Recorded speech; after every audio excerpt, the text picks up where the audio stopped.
Do you think that first session, or even the first 3 or 4 sessions, you don't actually share what you've intended to come to counselling for? So, like, if you've got this shame, and let's say it's like a 10 out of 10 level shame, and you come to counselling for the first time and you've never shared that shame with anyone, you've just internalised it.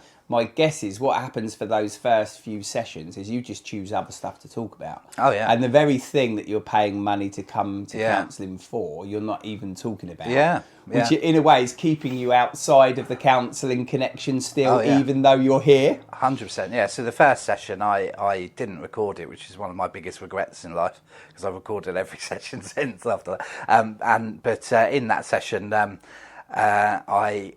I talked about social anxiety, which isn't what I came to talk to you about at all. But I guess I was using that as a bit of a sort of dip your toe in the water to see how whether I can dive in type of thing. And I realised I could dive in. So I don't think it's necessarily a bad thing that people sort of bring something else that's sort of semi-interesting to test the water in that first session, because then they will see that they could trust you and that you're going to help them out. You're not there to judge them. And I think in session 2, I came in wanting to talk about food, and because I do like to eat, and that's a bit of an issue for me.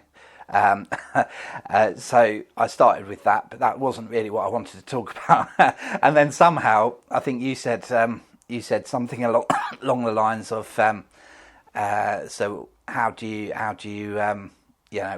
make yourself feel better type thing? And that's what led me to talk about what I really wanted to talk about in that session. Somehow it sort of came out because it was almost like bursting out, ready to go, really. Yeah, so it was almost like a build up to it. So session 1, you were kind of sussing out the environment, whether you could trust me, whether you felt judged by me.